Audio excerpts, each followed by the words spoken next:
a los Hebreos, el capítulo 13. Voy a leer solamente un versículo, si usted tiene la Biblia y quiere leer, 13, versículo 9.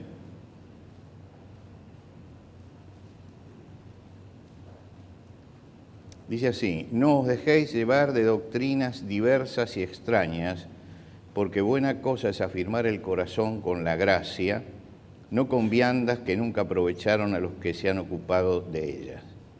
Y yo subrayo, porque buena cosa es afirmar el corazón con la gracia. Y vamos a retroceder a la carta a los Gálatas, en la Biblia, la carta a los Gálatas, el capítulo 5.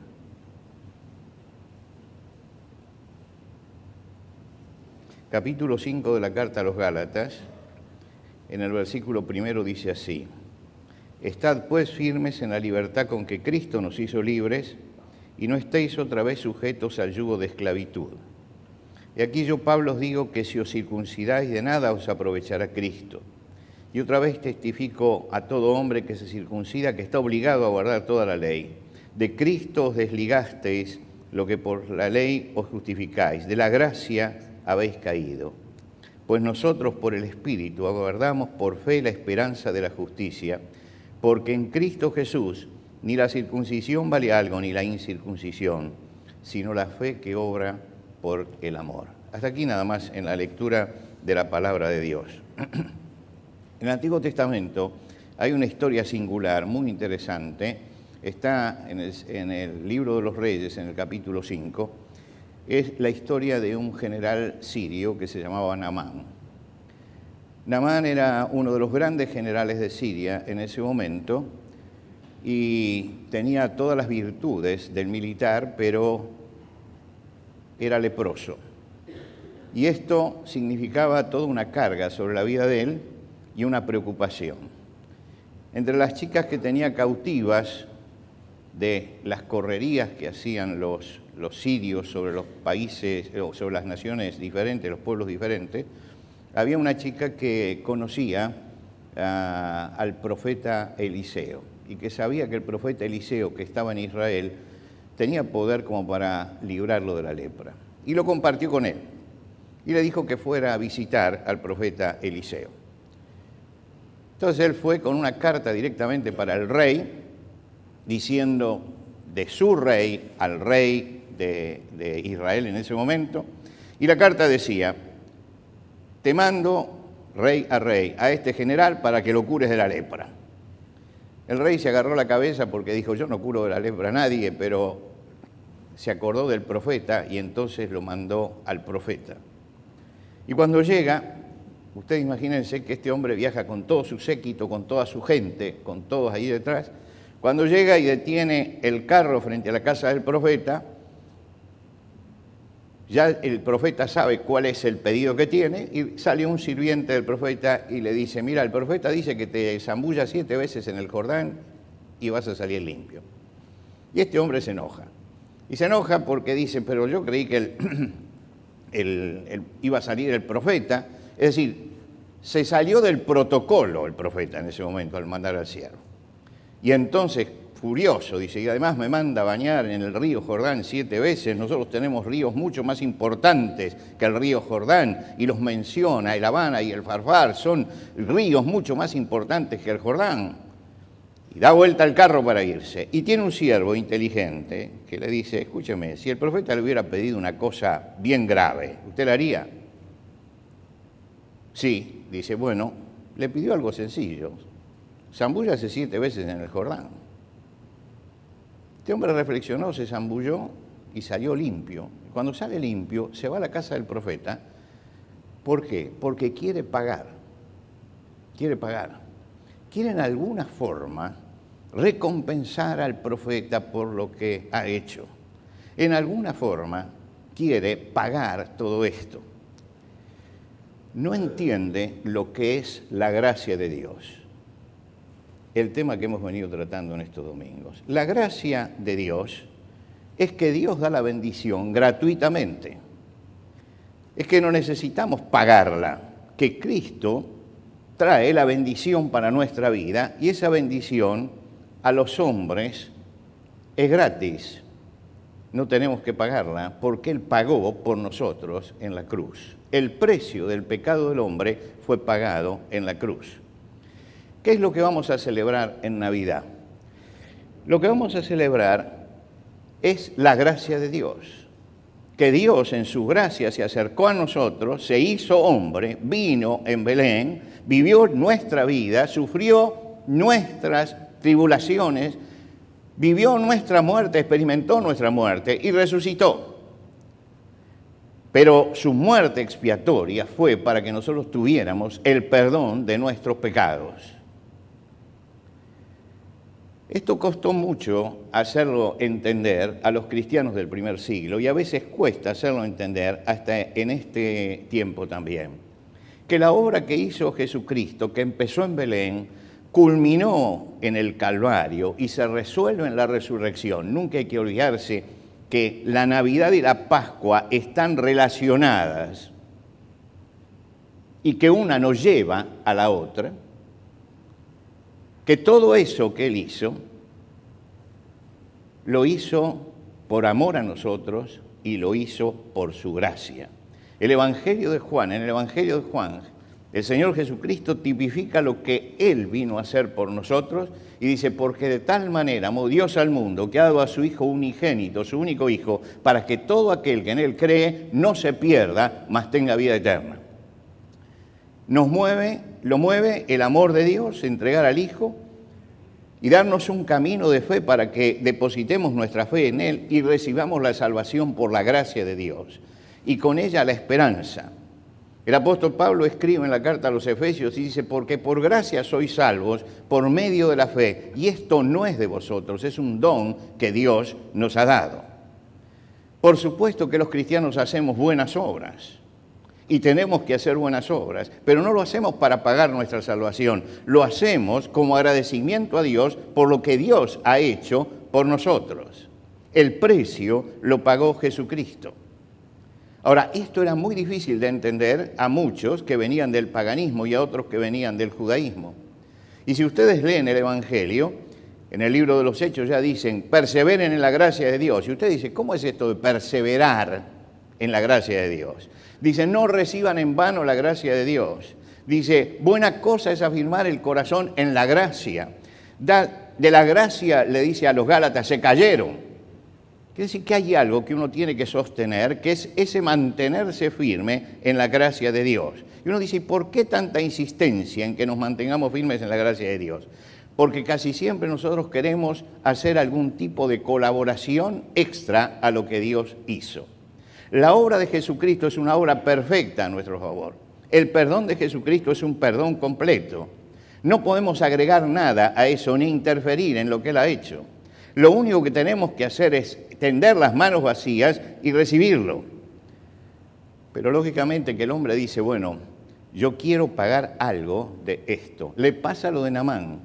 Había recibido la bendición, pero volvía porque quería pagar en alguna forma. Él no entendía lo que era algo que Dios le había dado por su gracia.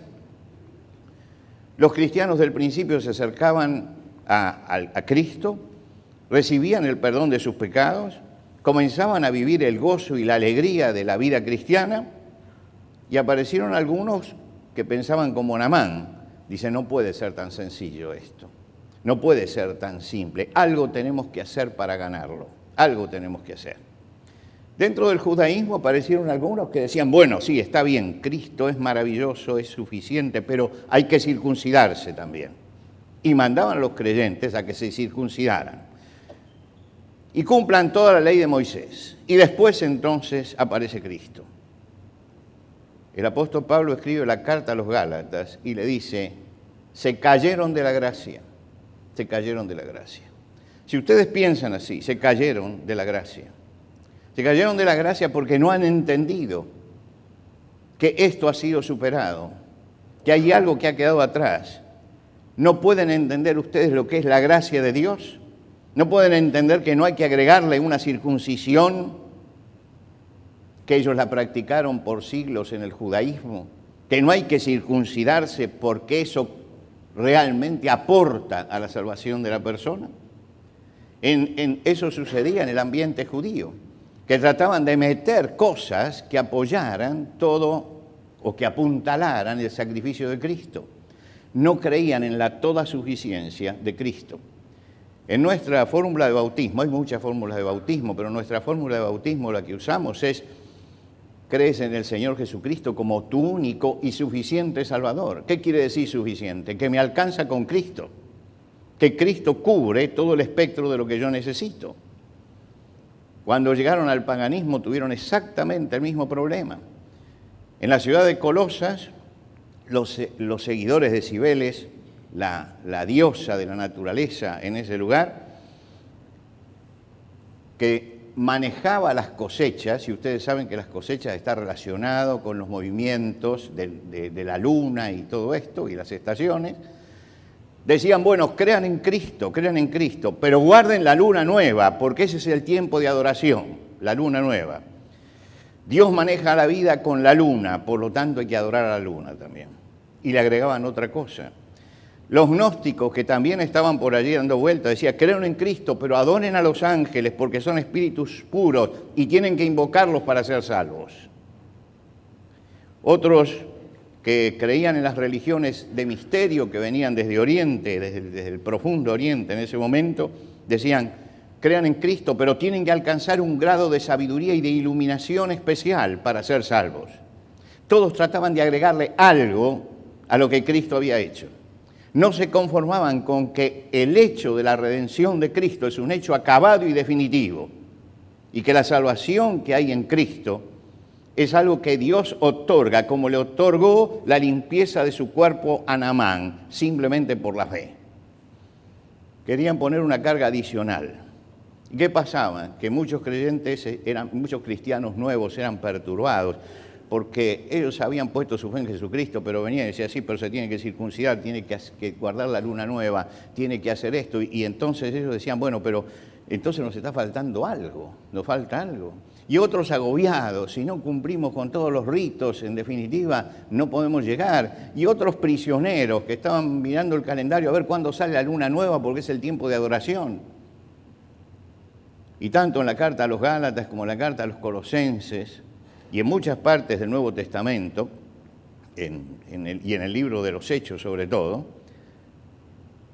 los apóstoles insistían: perseveren en la gracia, no reciban en vano la gracia de Dios, afirmen el corazón en la gracia, no se caigan de la gracia. Es decir, no hagan que la gracia sea ineficaz para ustedes, es todo eficaz, porque Cristo hizo eso. En la iglesia en Colosas tenían ese problema. Eran acosados por los que no se conformaban con la gracia de Dios. Y el apóstol Pablo les escribe y les dice: por tanto, nadie os juzgue en comida o en bebida. ¿Por qué? Porque el asunto era así: pero usted tiene que comer esto y esto no lo tiene que comer. Y si no, se cae de la gracia de Dios. No, la gracia de Dios no se cae uno por lo que coma o por lo que deje de comer. Un día vinieron a Jesús los fariseos y los escribas, la secta fundamentalista del judaísmo, y los abogados, los que manejaban la ley, los escribas, los que interpretaban la ley. Y se quejaron a los discípulos. ¿Por qué? Porque comen pan y no se lavan ritualmente las manos. No era un asunto higiénico lo que ellos venían a reclamar. Era un asunto ritual, Y añaden: y así quebrantan la tradición de los ancianos.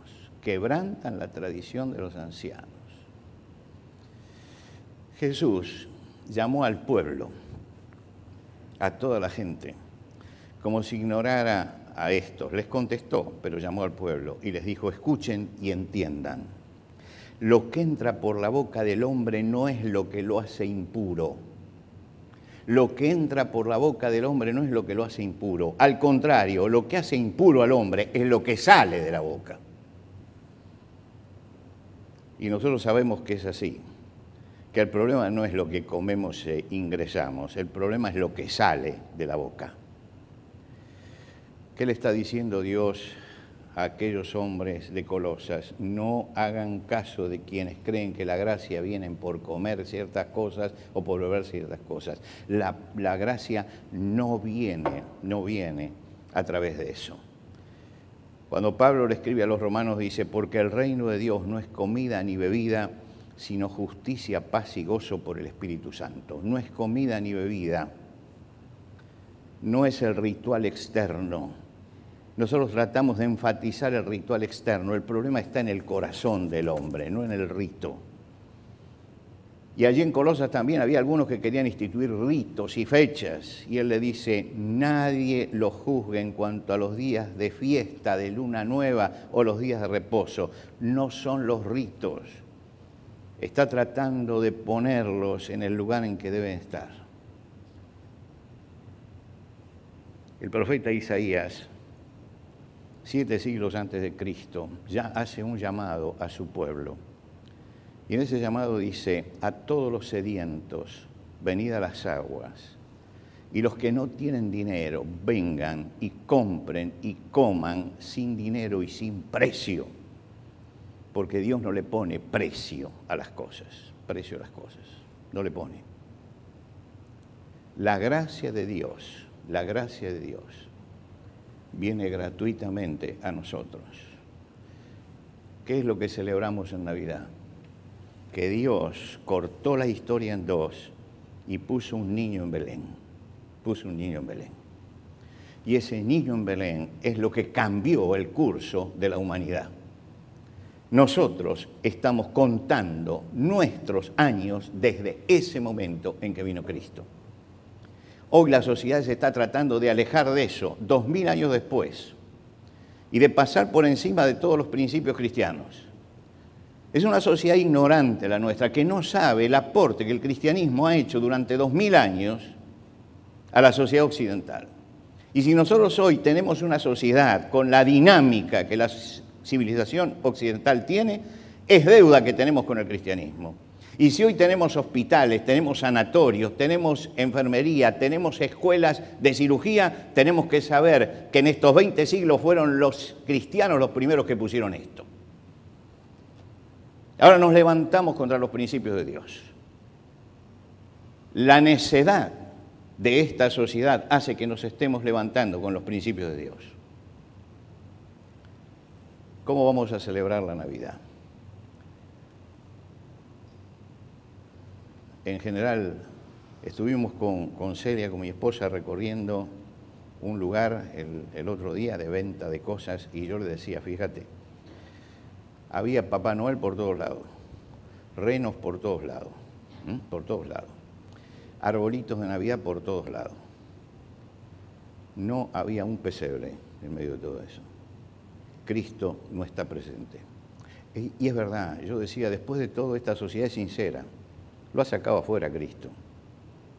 Y puso el consumismo y lo puso a Papá Noel en el lugar de Cristo. Ahora, que la sociedad haga eso significa el desastre que estamos viendo en esta sociedad. Desastre moral y espiritual. Tenemos que volver a Jesucristo. Tenemos que volver a que el Señor sea el centro. A que el Señor sea el eje de nuestra vida, el eje de nuestras decisiones, y las leyes de Dios, las leyes que rijan esta sociedad decadente en la que nosotros vivimos. En esta Navidad, que el Señor sea el centro, y nada más que el Señor.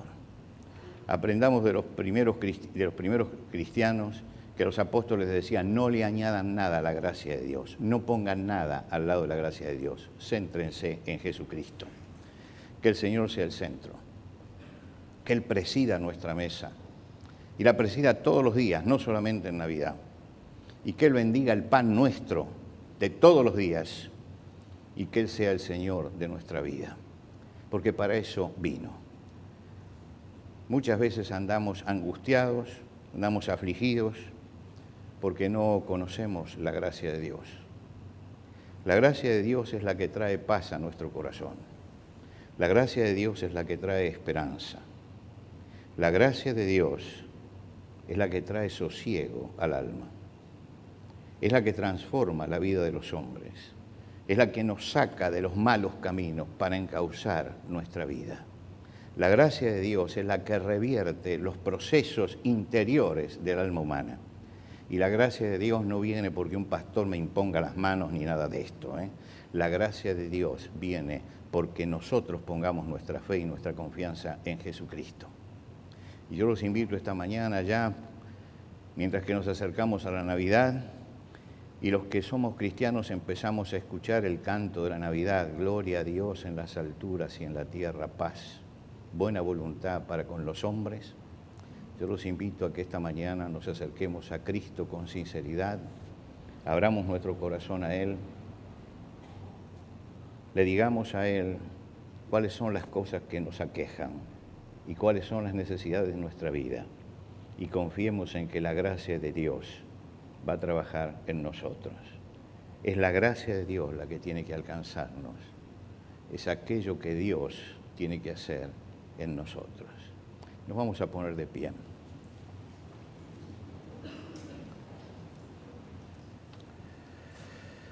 Vamos a inclinarnos en oración.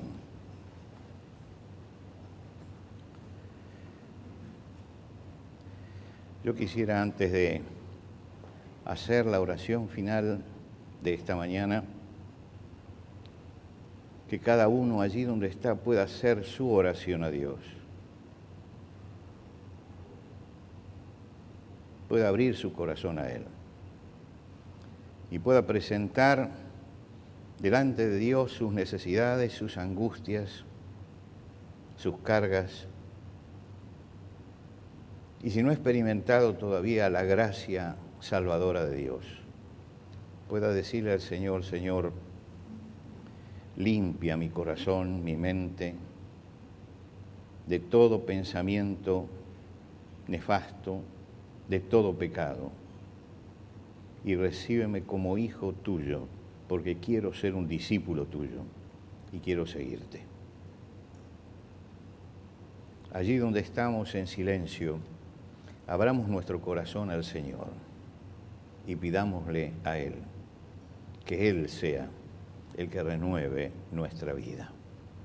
Que la gracia de Dios se manifieste en nosotros. Oremos en silencio al Señor.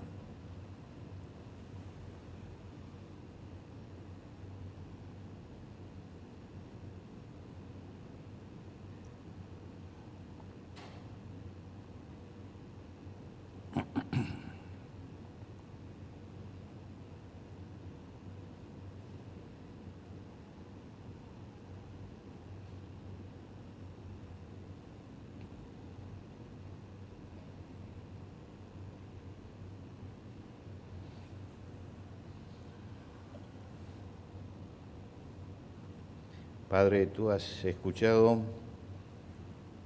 el clamor del corazón de cada uno de los que está hoy aquí presente, y tú sabes cuál es su necesidad. Te rogamos que atiendas a la necesidad espiritual de cada uno, para que podamos salir de aquí con la paz tuya en nuestros corazones, con la alegría que viene del gozo espiritual de la presencia de Cristo en nosotros, y que podamos prepararnos con fuerza para celebrar lo que es la clave de la historia y la clave de nuestra vida, la venida del Señor Jesucristo a la tierra. Señor, bendice tal vez a quienes no han experimentado nunca la gracia de Dios, para que esta mañana puedan abrir su corazón y entregar su vida también a Jesucristo. Y que aquellos que ya lo hemos hecho, que podamos vivir esta semana